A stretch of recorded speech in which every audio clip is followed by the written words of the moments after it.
Graça e paz, queridos, estamos ao vivo para mais uma aula, mais uma tarde de live, mais uma tarde aqui de muito aprendizado. Hoje, com a live mais que especial. Nas próximas 4 aulas, eu tenho feito live sempre às terças e sextas, às 4 da tarde, mas nesses próximos 4 dias, hoje, dia 16, quinta-feira, dia 18, semana que vem também, dias 23 e 25, também terças e quintas. Nesses 4 dias, nós estaremos gravando aulas aqui para o CETAP, o Seminário Teológico Avivamento Pleno. E estaremos dando aula de pneumatologia. Para você que ainda não me conhece, eu sou o pastor Geisiel, sou professor de teologia, um doutorando em teologia, e nós vamos estar aqui a pedido do pastor Jorge Costa, que é o reitor do CETAP, do Seminário Teológico Avivamento Pleno. Nós estaremos aqui ministrando essas aulas de pneumatologia, que é a aula da doutrina do Espírito Santo. Eu tenho certeza que será de muito aprendizado, será de muito crescimento, será de bênção para todos os nossos irmãos. Então eu já inicio dando aqui o meu abraço ao pastor Jorge Costa, a todos os irmãos da CEMAP, a todos os alunos do CETAP, que Deus abençoe vocês, que nesse tempo que a gente vai passar juntos aqui, que seja um tempo de crescimento, que seja um tempo de aprendizado, que seja um tempo que todos nós possamos desfrutar do melhor de Deus e terminarmos essas 4 aulas muito mais próximos do Espírito Santo, desfrutando desse esclarecimento que vai nos permitir viver uma comunhão muito maior.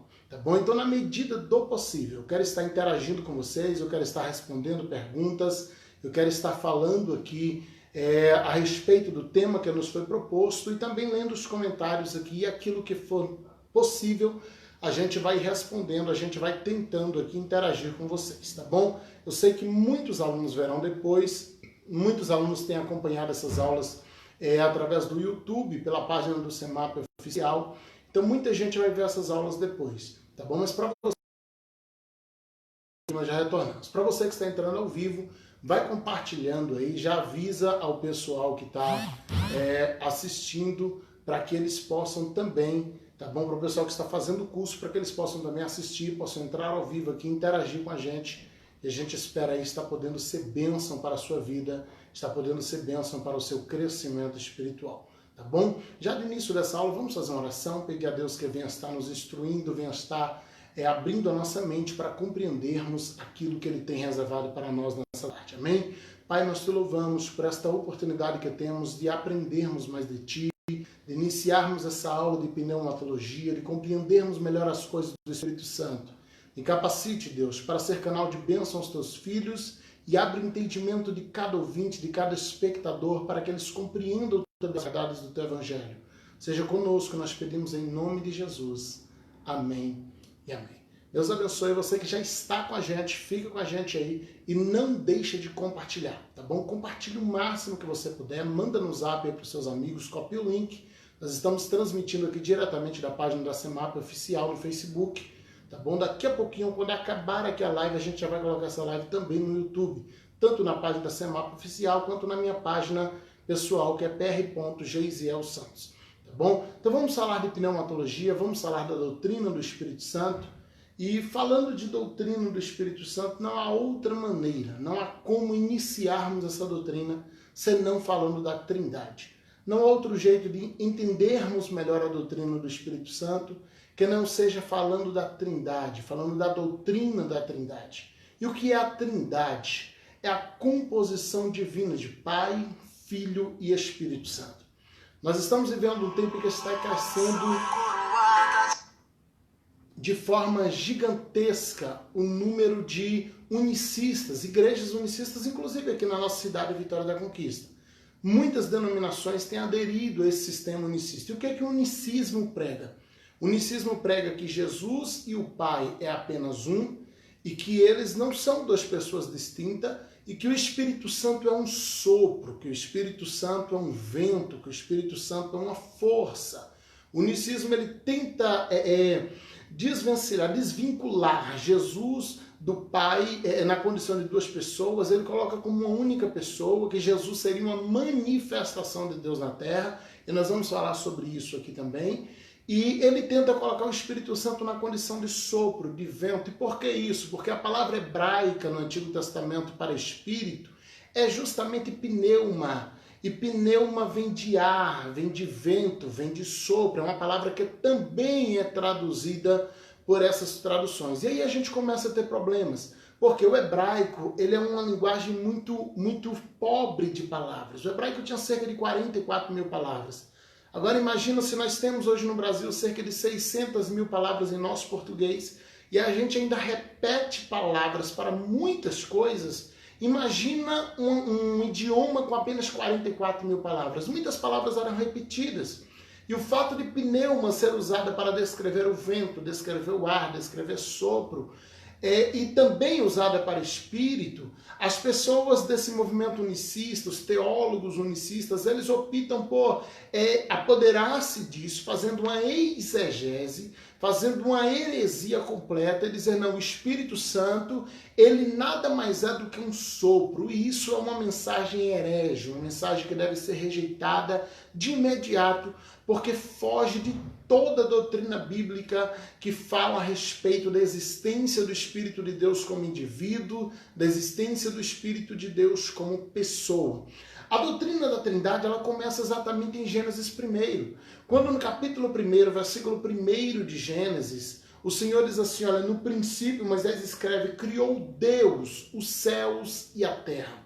A nossa Bíblia ela tem essa tradução no princípio, criou Deus os céus e a terra. E é interessante por quê? Porque a palavra Deus, usada aqui em Gênesis capítulo 1, versículo 1, a palavra que Moisés escolhe para descrever o Criador de tudo, é Elohim. Só que Elohim é o plural de Deus. A palavra Deus no hebraico não é Elohim, a palavra Deus no hebraico é El, apenas El. Esse sufixo Ohim, ele é um sufixo de plural que acrescentava-se à palavra El, dando uma pluralidade ao nome. Aí a gente poderia falar assim, poxa, então a tradução seria no princípio criou deuses, os céus e a terra, a gente estaria admitindo um politeísmo, estaria admitindo um panteão de deuses? Não, porque esse sufixo Ohim, ele é diferente de Ohá. Se falasse, olha, no princípio Elohá criou os céus e a terra, então estaríamos falando de muitos deuses.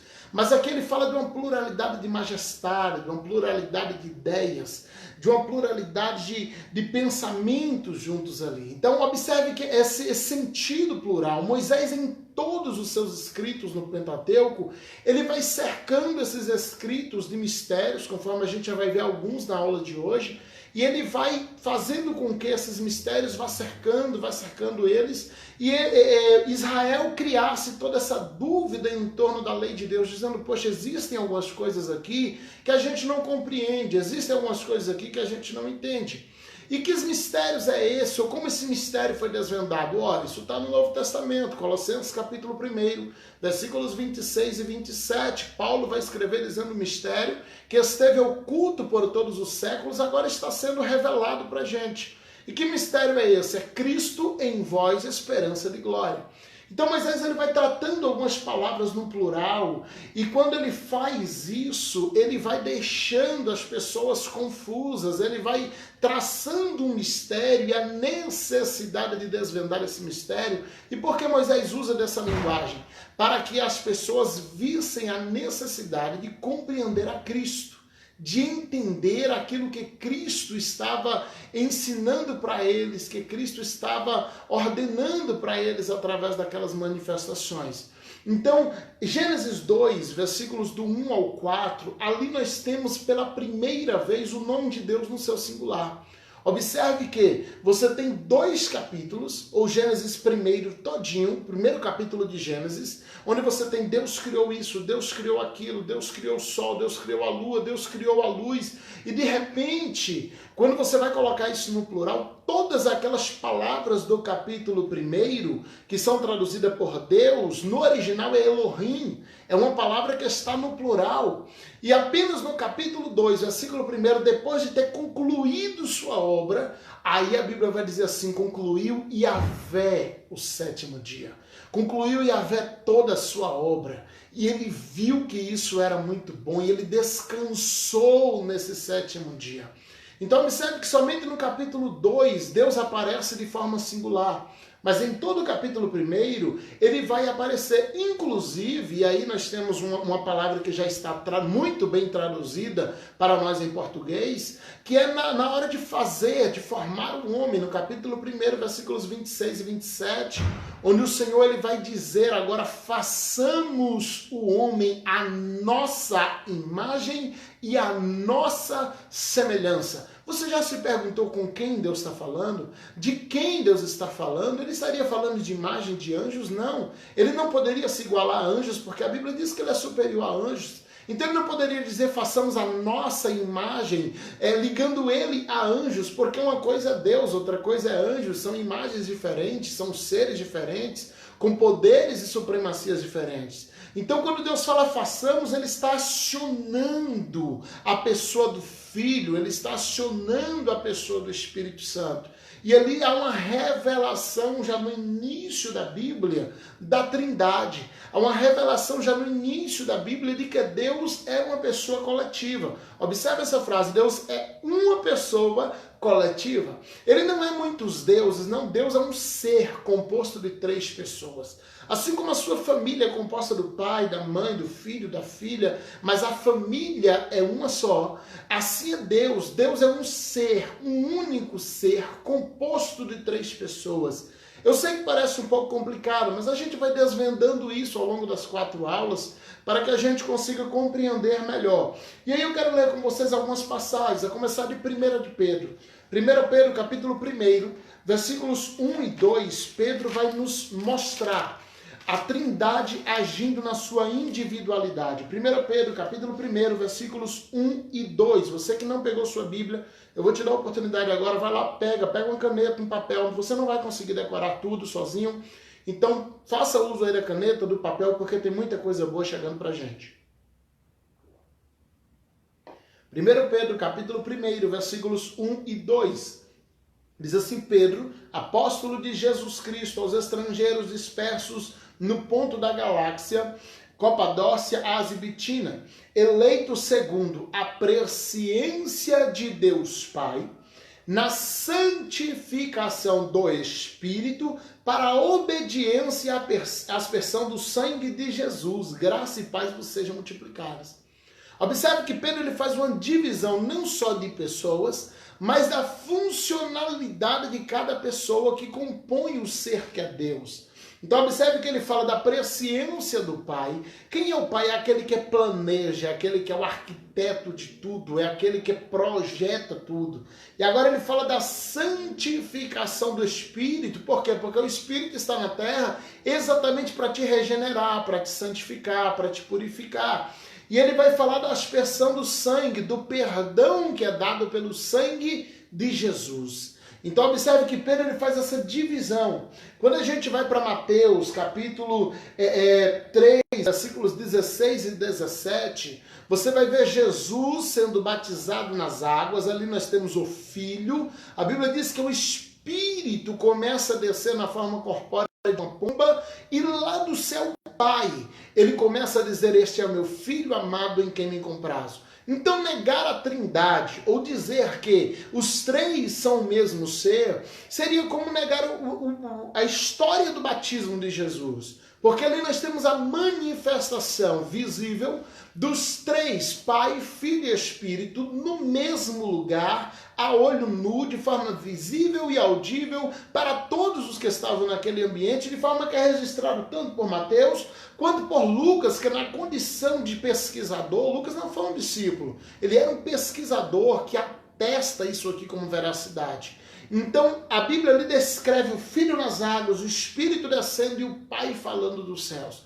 Observe como a doutrina da Trindade, ela não é uma criação teológica, como os unicistas tentam afirmar. Ela não é uma ideia da cabeça de alguém que surgiu na mente por aí. Não, ela é uma ideia bíblica, é uma doutrina bíblica. Em Mateus 28, 19, ao enviar os discípulos para a comissão, a grande comissão, Jesus ele fala, olha aí, de batizar pessoas de todas as nações, prega o evangelho, e aí ele fala, batizando-as em nome do Pai, do Filho e do Espírito Santo. Observe mais uma vez aqui a distinção que o próprio Jesus faz das 3 pessoas. Ele mostra essa doutrina da Trindade, provando que ela é verdadeira, provando que ela é. Paulo também na bênção apostólica de 2 Coríntios, capítulo 13, versículo 13, aquela bênção apostólica, principalmente a gente pentecostal, está acostumado a ver o pastor ministrar no final do culto com o amor de Deus, a graça do Senhor Jesus Cristo, a comunhão do Espírito Santo, seja dada a vocês hoje para todo sempre. Observe que aqui nós temos uma separação não só das três pessoas em sua distinção, mas da função de cada uma delas, do papel de cada uma delas. Deus amou o mundo de tal maneira. Muitas pessoas costumam ver o pai como um juiz severo, enquanto o filho é amoroso. Não, Deus amou o mundo de tal maneira que deu o seu filho. O pai ama. O pai não é diferente lá, um é severo, o outro é mais calmo. Não, eles têm a mesma essência. Eles têm a mesma natureza. E isso, aqui está a base de toda a doutrina da Trindade. Porque eles não são seres, porque eles formam um único Deus. Porque eles têm a mesma essência, eles têm a mesma natureza, eles têm o mesmo poder. Não são três pessoas distintas, e aí tem muitas ideias assim, olha, alguém peca, e aí o pai se levanta bravo, dizendo que vai jogar no inferno, que vai matar, que vai isso, o filho corre lá e mostra para o pai que ele pagou a dívida, o espírito aparece chorando. E são ideologias que vão sendo criadas para tentar provar que um é mau, o outro é bom, um é mais manso, o outro é mais duro. Não, mas a Bíblia apresenta os três como tendo a mesma natureza. E por isso ele é um único Deus. E aí eu quero tocar aqui na base, que é a base da doutrina unicista. Estou falando aqui, a gente está contradizendo aqui já desde o início a doutrina unicista, que tem se espalhado muito em nossos dias. E o que é a doutrina unicista? É aquela que tenta negar que existe o Pai, o Filho e o Espírito Santo. E qual é a base da doutrina unicista? Qual é a base que eles usam para dizer que o Pai e o Filho é um só e que o Espírito é apenas uma força? Toda essa base, ela está em Deuteronômio capítulo 6, versículo 4. Aqui nós temos o Shema de Israel. O que é o Shema? O Shema é aquela frase que representa toda a crença, toda a visão da religião judaica. O Shema Israel, ele é aquela frase que as mães estão amamentando os filhos e elas já estão falando para que cresça gravado na mente da criança. Todo judeu, ele reverencia esse texto de Deuteronômio, capítulo 6, versículo 4, porque aqui está a base do judaísmo, está a base da crença em Deus, em Yahvé. O que diz Deuteronômio, capítulo 6, versículo 4? O que diz o Shema de Israel? Ouça Israel, ouvi Israel, o Senhor vosso Deus é o único Senhor, ou um único Deus. Né? Então, esse é o Shema de Israel. Ouça Israel, o Senhor vosso Deus é o único Deus. Toda base unicista para negar a divindade de Cristo, ou negar que Cristo e o Pai sejam duas pessoas diferentes, se baseia nesse versículo. Eles dizem, não, aqui está a prova, Deus é o único Deus. Então Deus não se subdivide, Deus não tem essa de Pai, Filho, Espírito Santo, não. Deus é único, Deus está provado aqui na frase mais importante do judaísmo, que Deus é único. Agora bora pegar esse Shema e traduzir ele do hebraico, exatamente como os judeus leem. E a gente vai ver que usar esse uma visão unicista, uma teologia unicista é um grande erro. Como esse versículo está no hebraico, ele diz assim, Shema Israel, Adonai Elohenu Yahvé Echad. Então ele pega aqui, ó, Shema Israel, Adonai Elohenu Yahvé Echad. Como ficaria esse versículo? Ouça Israel, o Senhor nosso Deus é um Deus único. Quando a gente coloca ele no hebraico, ele diz exatamente isso. Ouça Israel, o Senhor nosso Deus é um Deus único. E aí você fala assim, poxa pastor, mas aí confirmou a visão unicista. Confirmou a doutrina unicista. Confirmou a mensagem de que Deus é um Deus único, que Deus não é um Deus trino. Então o unicismo está correto? Não. Porque quando a gente pega essa frase escrita no hebraico da maneira como Moisés escreveu, e a gente lê Shema Israel, Adonai Elohenu Yahvé Echad, a palavra que é traduzida aqui como único é a palavra Echad. Echad. E aí vem algo bem interessante. A única vez que a palavra Echad havia aparecido na Bíblia antes desse texto de Deuteronômio 6, versículo 4, é exatamente em Gênesis 2:24. E o que vai dizer em Gênesis 2:24? O Senhor vai dizer assim: deixará o homem, o seu pai e a sua mãe, e uniciar a sua mulher, e serão os dois uma só carne. A palavra aqui para uma só carne é exatamente Echad. Então, o Senhor está falando o homem e a mulher vão se juntar e eles formarão uma só carne. Observe que a palavra Echad, ela significa exatamente unidade coletiva ou unidade de propósito. Ela não tem um sentido de unidade numérica.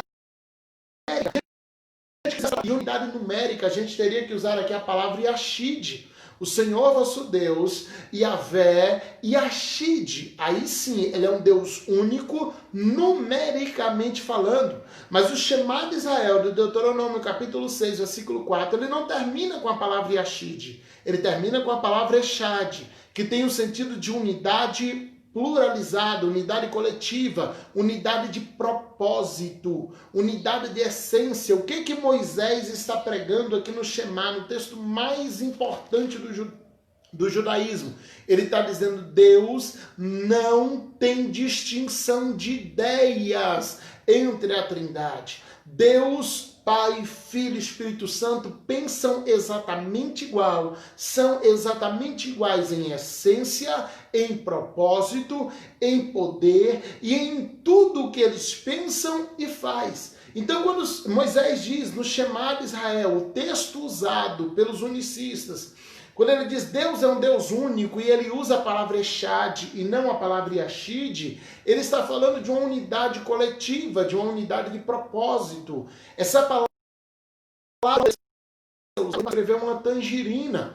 Por que uma tangerina? Ou uma mexerica, né? Alguns lugares chamam mexerica, outros chamam pocã, e aí cada lugar vai ter um nome diferente. Por que essa palavra poderia descrever? Porque a mexerica ou a tangerina, ou pocã, como você chama aí na sua terra, ele tem muitos gomos, ela tem muitos gomos, mas todos os gomos formam uma única fruta. Então aqueles gomos podem ser subdivididos, mas a fruta ela só é completa quando ela está com todos os gomos. Então a Trindade ela é exatamente como uma tangerina, ela é formada de 3 gomos. Mas Deus é um Deus único, nós não adoramos a 3 deuses. Deus é um único Deus, formado de 3 pessoas. Então, poxa, pastor, como é isso? Pensa na tangerina. A ideia que você pode ter mais clara de como formar uma trindade em uma única pessoa é a ideia dos gomos da tangerina. Ela vai te dar exatamente essa ideia de muitos gomos que formam uma única fruta.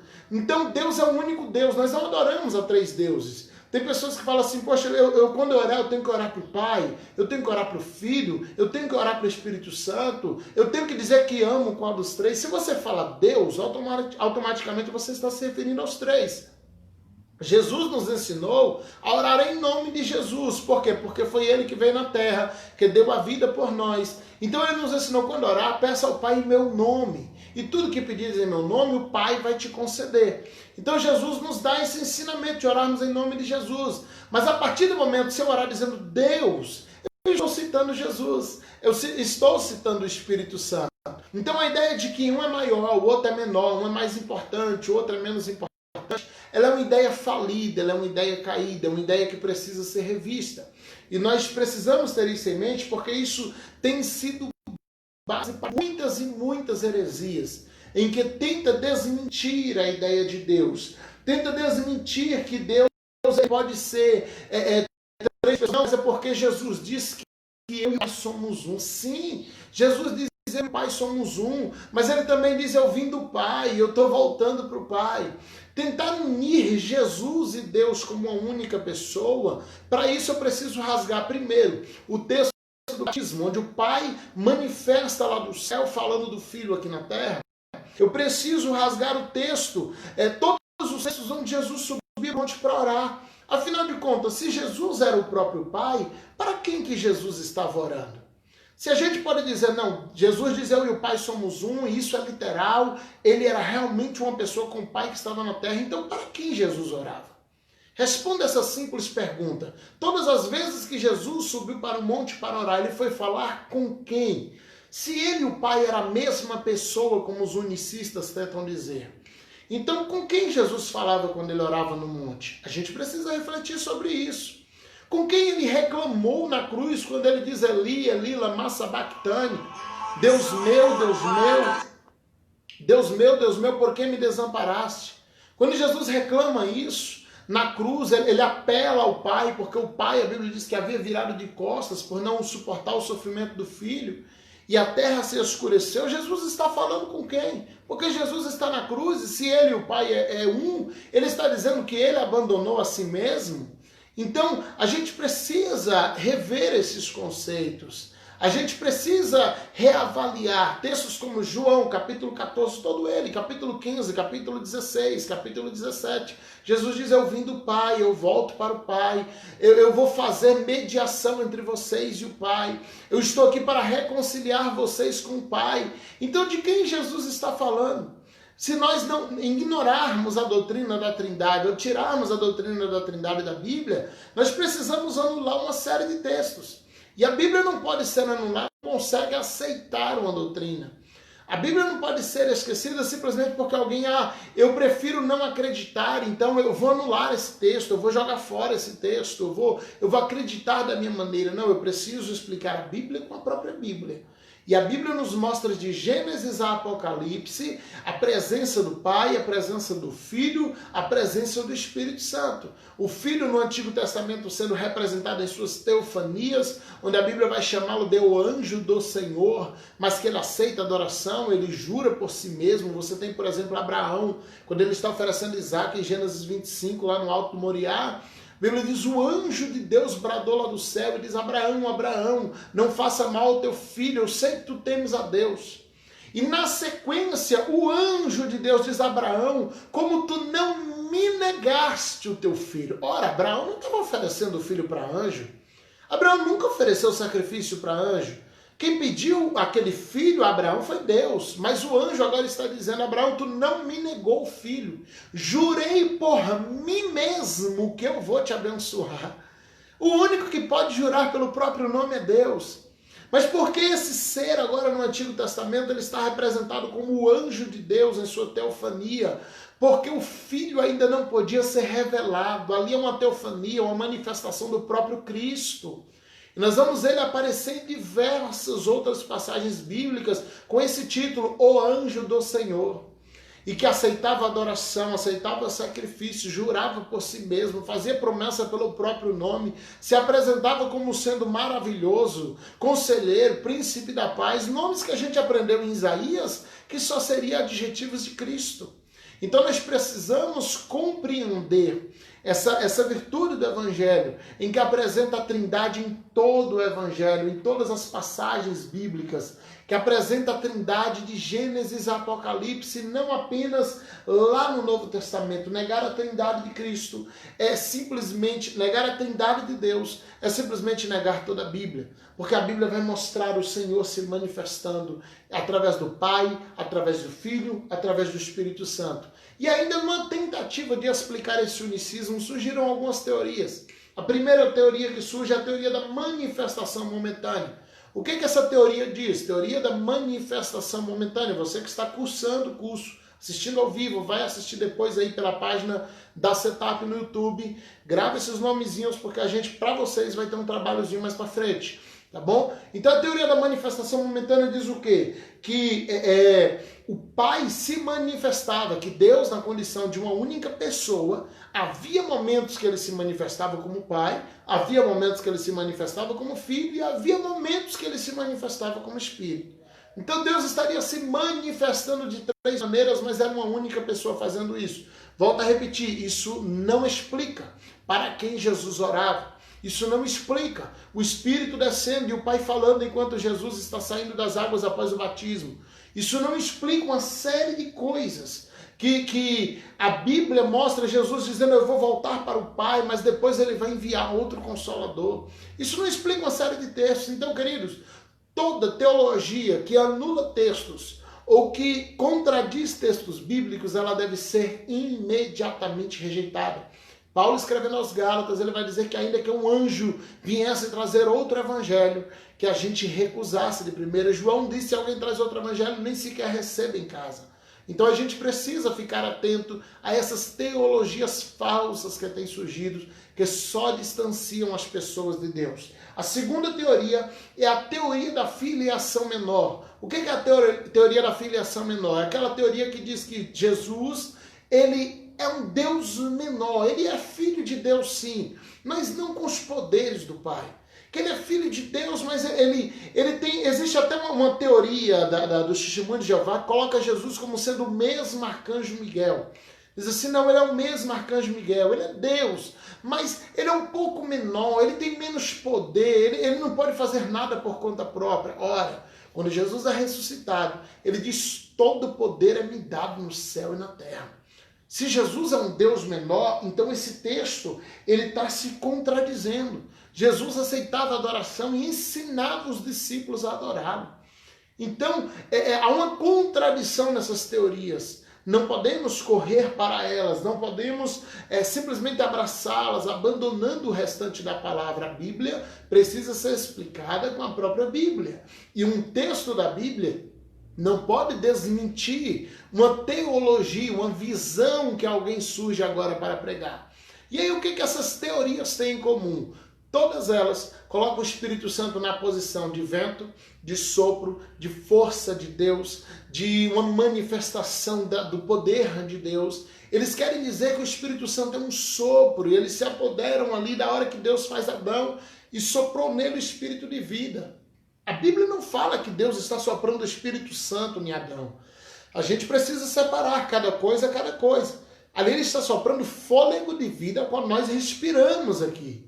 Está dando a gente a função de respirar, dando funcionalidade aos nossos pulmões. E a Bíblia diz que nesse momento que choca o sopro de Deus com a matéria humana, esse choque vai gerar a alma vivente. No momento em que Deus há o choque do celeste com o terreno, a Bíblia diz que o homem torna-se alma. Ele gera a alma, ela é gerada nessa junção de Deus com a terra. Porque Deus não soprou nos animais. Deus simplesmente cria pulmões e deixa eles respirarem. Porque se Deus dá a eles esse sopro do céu, criaria a eles também uma alma eterna como nós temos. E isso é um presente exclusivo dos homens. Então nós temos uma alma eterna que vai para a eternidade, seja para a eternidade com Deus ou para a eternidade de perdição. Então nós precisamos compreender cada função. O Espírito Santo é um sopro? O Espírito Santo é simplesmente um vento? Não. A Bíblia vai mostrar atributos do Espírito. A Bíblia vai mostrar o Espírito na sua função, na sua personalidade. A Bíblia vai mostrar o Espírito Santo agindo como indivíduo e não como um sopro, algo inanimado, algo irreal. Quando a gente vai para Romanos 8, versículos 26 e 27, pega a Bíblia aí que a gente vai ler um monte de texto aqui, o mais rápido que a gente conseguir. Romanos 8, 26 e 27 diz assim, da mesma maneira também, o Espírito ajuda nas nossas fraquezas. Sopro ajudando, tem alguma coisa errada, ok? Porque não sabemos o que havemos de pedir como convém, mas o mesmo Espírito intercede por nós com gemidos inexprimíveis. Então ele ajuda, ele fala e agora a gente aprendeu que ele chora. Observe que não dá para ser um sopro ou um vento. E aquele que examina os corações sabe qual é a intenção do Espírito. E é ele que, segundo Deus, intercede pelos santos. Então o Espírito agora ele ajuda, ele sonda corações, ele intercede, ele geme. 2 Coríntios capítulo 2, versículos 9 e 10. 2 Coríntios capítulo 2, versículos 9 e 10. Vamos ver se o Espírito Santo é só um sopro, é só um vento, se ele é só o que está passando. E para isso eu escrevi também, para pôr essa prova, saber se sois obedientes em tudo. E a quem perdoares alguma coisa, também eu. Porque o que eu também perdoei, se é que tenho perdoado por amor de vós e fiz na presença de Cristo, para que não sejamos vencidos por Satanás. Melhor, o texto aqui está... 2 Coríntios, eu estou lendo capítulo 2, versículos 9 e 10. Visível aqui. 1 Coríntios, desculpa. 1 Coríntios, capítulo 2, Versículos 9 e 10. Como está escrito, as coisas que o olho não viu, o ouvido não ouviu, nem subiram ao coração do homem, são as que Deus preparou para aquele o ama. Mas Deus não-las revelou pelo seu Espírito. Então o Espírito revela. Porque o Espírito penetra todas as coisas até as profundezas de Deus. Então o Espírito revela todas as coisas. O Espírito penetra no próprio Pai. João capítulo 14, versículos 25, 26 e 27. A gente vai aprender que o Espírito ensina, que o Espírito fala, que o Espírito exorta. João capítulo 14. Abre a sua Bíblia e vamos conferir. Amém? Gosto de fazer tudo explicando com a Bíblia, porque assim a gente não abre margem para alguém dizer, mas eu penso diferente. Ora, você não vai estar pensando diferente de mim, mas da Bíblia, porque agora estamos falando de Bíblia. João 14, 25. Tenho-vos dito isso estando convosco, porque aquele Consolador, o Espírito Santo, que o Pai enviará em meu nome, vos ensinará todas as coisas. O Espírito ensina. Ele vos fará lembrar de tudo quanto vos tenho dito. Deixo-vos a paz, a minha paz vos dou. Não vou lá dou como o mundo a dá. Não se turbe o vosso coração, nem se atemorize. Então Jesus está dizendo, o Espírito vai ensinar, o Espírito vai exortar, o Espírito vai te capacitar, e tudo isso ele vai fazer pelo próprio Espírito. Capítulo 16, versículo 7 até o versículo 15, não vai dar para a gente ler aqui, mas depois você lê essa sequência e também você vai ver diversas coisas. O Espírito, no versículo 8, ele convence o mundo do pecado. Amém? E aí ele vai continuando. No versículo 13, ele guia as pessoas. Olha o que ele fala, não de si mesmo, mas ele anuncia o que ele ouviu de Deus. Então isso aqui não é um sopro, não é um vento, não é uma força. Se a gente for para Tito, capítulo 4, versículo 7, a Bíblia vai dizer que o Espírito participa da obra regeneradora, santificando os que são chamados por Cristo. Se você vai para 2 Coríntios, capítulo 13, versículo 13. 2 Coríntios, capítulo 13, versículo 13. Vamos conferindo alguns desses textos aqui à medida que o tempo nos permite. E a graça do Senhor Jesus Cristo, aqui nós temos mais uma vez a bênção apostólica, o amor de Deus, a comunhão do Espírito Santo, seja com todos vocês. Então o Espírito tem comunhão. Comunhão tem um sentido de amizade, de parcialidade.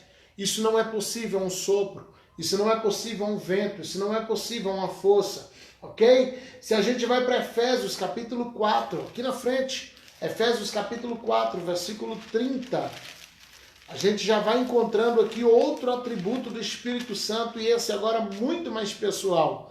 E não entristeçais o Espírito Santo de Deus, nos quais estáis selado para o dia da redenção. Ora, se estamos falando de uma força, de um vento, se estamos falando de um sopro, como é possível entristecê-lo? É impossível entristecer uma força, porque força não tem sentimento. Entristecer um vento, porque ventos não tem sentimento. Para ser entristecido, Tiago vai escrever que o Espírito tem ciúmes, e aqui nós temos mais uma descrição de sentimento. É preciso que ele seja uma pessoa, um indivíduo, é preciso que ele tenha natureza própria. Então nós estamos hoje aqui contradizendo toda a doutrina do unicismo, toda a doutrina que anula a trindade de Deus. E por que eu estou fazendo isso no início dessas 4 aulas de pneumatologia? Porque só é possível acreditar plenamente em tudo que vai ser ensinado sobre o Espírito Santo se eu compreender primeiro a doutrina da trindade. Eu preciso aceitá-la, eu preciso compreendê-la, eu preciso concordar com ela biblicamente, não a partir de minha opinião, mas a partir da palavra, para que ao fazer isso eu compreenda a função do Espírito Santo, eu compreenda a ação do Espírito Santo, que só será possível entender se eu primeiro compreendo a doutrina da trindade, se eu primeiro compreendo que o Espírito Santo existe, que o Pai existe, que o Filho existe. Mas eles não são 3 deuses, eles são 3 pessoas que formam um único ser chamado Deus. Nós servimos a um único Deus, não somos politeístas. Nós temos um único Deus que ele se manifesta, que é composto de 3 pessoas, Pai, Filho e Espírito Santo. Ok? Eu quero meditar em outro texto com vocês, uma promessa de Jesus, João capítulo 14, versículo 17. João 14, 17, e aí Jesus ele vai falar o seguinte, versículo 16, João 14, versículos 16 e 17. Ele diz assim, e eu rogarei ao Pai. Jesus está profetizando sua subida aos céus. Ele fala assim, eu rogarei ao Pai, e ele vos dará outro Consolador, para que fique convosco para sempre.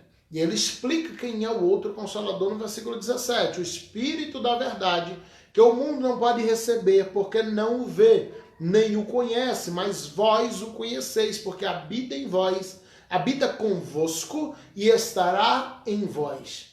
Então Jesus aqui está fazendo uma promessa. Até aquela ocasião o Espírito estava com as pessoas, mas não podia entrar nas pessoas. Ele diz, olha, o Pai vai mandar outro Consolador. Quem é o outro Consolador? O Espírito que já está convosco, mas estará em vós. Isso aqui se cumpre a partir da cruz, quando o Espírito em Atos 2, ele entra nos discípulos. Okay? Então o Espírito hoje está em nós. Um dia ele esteve com as pessoas, hoje ele está nas pessoas. É óbvio que nos salvos em Cristo Jesus. Mas o versículo 16, a expressão outro Consolador. Quando você vai para o grego, essa expressão aqui é allos parakleto. A palavra allos parakleto, allos com 2 L's, e paracleto com K, allos parakleto. Essa palavra allos parakleto, que é traduzido por outro Consolador, ela precisa ser esmiuçada aqui. Primeiro a palavra paracleto. Quem é Paracleto? Paracleto do latim era advocatus, que chegou para nós como advogado, hoje como um defensor de alguém que está sendo acusado de algo, ou que está se sentindo injustiçado por alguma coisa. Mas o Paracleto, que deu origem a esse advogado que nós conhecemos hoje, ele não era um defensor desconhecido que alguém contrata, como é o caso dos nossos dias. Não, o Paracleto, ele era um amigo. Ele estava mais para testemunha do que para advogado. Ele era uma testemunha de defesa. Era aquele amigo que quando via o colega ser acusado de algo, que ia ser julgado por algo, aquele amigo se apresentava e dizia, olha, eu vou lá, eu vou depor a seu favor, eu vou ficar do teu lado, eu vou mostrar para eles que você é inocente. Então Paracletos era esse amigo que se apresentava como uma testemunha de defesa. E ele ficava do lado do amigo ali o julgamento inteiro, sempre se levantando e dizendo, não, mas eu conheço, ele não fez isso, ou mesmo que fez, ele merece ser perdoado. E o amigo, ele ia lá apresentar todas as qualidades, dizendo, olha, ele falhou sim, mas é uma boa pessoa, cuida da família, nunca errou antes. Então esse amigo, ele estava lá nesse tribunal exatamente para ser um parceiro, para garantir que a pena não seria muito dura para um amigo que estava sendo julgado. Esse era o que era chamado de Paracleto, que futuramente no latim seria chamado de advocatus, e chegou para nós hoje como advogado, não mais como amigo, mas como alguém, um profissional que a gente contrata para fazer a nossa defesa. Mas na ocasião em que Jesus fala aqui, esse advogado, ele é um amigo, ele é um parceiro, que não está ali por dinheiro. Ele está ali porque ele realmente ama aquele amigo e acredita que aquele amigo pode se regenerar. Então a primeira coisa que nós aprendemos, o primeiro atributo do Espírito Santo na promessa de Jesus, é que o Espírito Santo seria nosso amigo, que estaria do nosso lado, fazendo a nossa defesa, que estaria do nosso lado brigando por nós, que estaria do nosso lado pedindo complacência a nosso favor, que estaria do nosso lado insistindo para que o nosso julgamento fosse leve, para que a gente fosse absolvido, exatamente como a Bíblia apresentou, que o Espírito Santo estaria intercedendo por nós e gemendo, estaria gemendo por nós, clamando por nós. Então a promessa que Jesus fez do Paracleto, ela é interessantíssima. Por quê? Porque ela mostra Jesus apresentando o Espírito Santo agora como um amigo, dizendo que ele vai vir para ser seu amigo, para estar do seu lado, para te defender, para comprar briga por vocês. Só que ele não fala só do Paracleto, ele fala outro Consolador. E a palavra outro aqui é allos, allos com 2 L, do grego allos. Então quando ele usa a palavra allos quer dizer outro exatamente igual a mim. Observe que a gente pega a Trindade, a gente coloca Deus, o Pai como um Deus maior, o Filho como um Deus médio, o Espírito Santo como um Deus menor. Muita gente tem essa ideia. Muita gente tem a ideia até de que o Espírito Santo até hoje tem a forma de uma pomba. Porque o Espírito desceu na forma de uma pomba no batismo. Então, a gente se pedir para qualquer criança, ou mesmo um adulto, desenhar a Trindade, fala, desenha a Trindade. Vão desenhar o Pai com um rosto de sol, vai desenhar o Filho com as mãos furadas e uma pombinha do lado. Porque essa foi a ideia que a gente criou. Só que ele sendo Espírito, ele se manifesta como ele quer. E naquela ocasião ele se manifestou com uma pomba, porque para Israel a pomba era um símbolo de paz. Não quer dizer que o Espírito Santo tem a forma corpórea de uma pomba. Essa é outra ilusão que muita gente tem, que o Espírito Santo tem a forma de uma pomba. Então a gente precisa compreender essa verdade aqui também, ok? Então a primeira coisa que a gente compreende, o Espírito não tem forma de pomba. Jesus está chamando ele de allos. Ele está dizendo assim, ele é exatamente igual a mim. Em que circunstância? Ni essência, ni poder, ni natureza, no amor, ele é exatamente igual a mim. Porque Jesus fala de outro? Porque Jesus já é chamado de Paracleto, né? O próprio João, escrevendo na sua carta de 1 João, capítulo 2, versículo 1, ele vai dizer, filhinhos, não pequeis, mas se pecardes, vocês têm um Paracleto, que na nossa Bíblia foi traduzido como um advogado. Então é a mesma palavra que Jesus vai usar em João 14, versículo 16, a mesma palavra que está em 1 João capítulo 2, versículo 1. Então Jesus e o Espírito Santo são ambos o Paracleto, o amigo que fica do teu lado, que não te abandona, mesmo quando você está errado e merecendo ser julgado, merecendo ser punido, ele não sai de perto de você. E os dois são exatamente iguais. Jesus primeiro ele apresenta-se com o Pai. Quando ele diz eu e o Pai somos um, ele está falando exatamente isso. Nós somos exatamente iguais. Eu e o Pai somos idênticos. Nós não temos diferença nem de essência, ou seja, de fórmula, nem de essência, nem de poder, nem de natureza. Agora, o mesmo atributo que ele deu ao Pai, ele está dando ao Espírito, dizendo eu e o Espírito também somos um. Ora, se Jesus e o Pai é um, se Jesus e o Espírito é um, o que ele está dizendo? Que o Espírito e o Pai também são um. Então Jesus está dizendo, nós três temos a mesma essência, o mesmo poder, a mesma fórmula, a mesma natureza, nós somos exatamente iguais. Não há o Deus maior, o Pai é maior, o Espírito é menor, o Filho fica ali no meio, intermediano, não. Eles são exatamente iguais. Essa é a beleza da Trindade. E por isso que não são três deuses, mas apenas um Deus que se manifesta em três pessoas, Pai, Filho e Espírito Santo. Jesus fala um pouquinho mais sobre a pessoa do Espírito em João capítulo 16, versículo 7. E ele vai dizer assim, todavia, digo-vos a verdade, que vos convém que eu vá, porque se eu não for, o Consolador, e aqui mais uma vez você tem a palavra Paracleto, o Consolador não virá a vós, mas se eu for, enviá-lo-ei. E aí ele vai continuar falando, e quando ele vier, convencerá o mundo do pecado, da justiça e do juízo. Então observe que Jesus separa aqui, ele diz, olha, eu preciso ir para que ele venha. Então ele mostra mais uma vez essas duas pessoas manifestas, duas pessoas distintas, mas sendo ambos um allos paracleto, outro do mesmo, outro exatamente igual, outro com a mesma essência, com o mesmo poder, com a mesma natureza. Ainda é outro, mas é exatamente igual, ainda desfruta da mesma natureza, essência e poder. E aí eu quero finalizar provando essa doutrina que eu estou te dando hoje. A gente vai parar aqui na primeira aula, depois semana que vem a gente já entra mergulhando no Espírito Santo, mas hoje eu preciso fazer essa defesa da Trindade. E eu vou mostrar para você o porquê Jesus vai chamar o Espírito Santo de allos paracleto. Ele vai dizer que são exatamente iguais.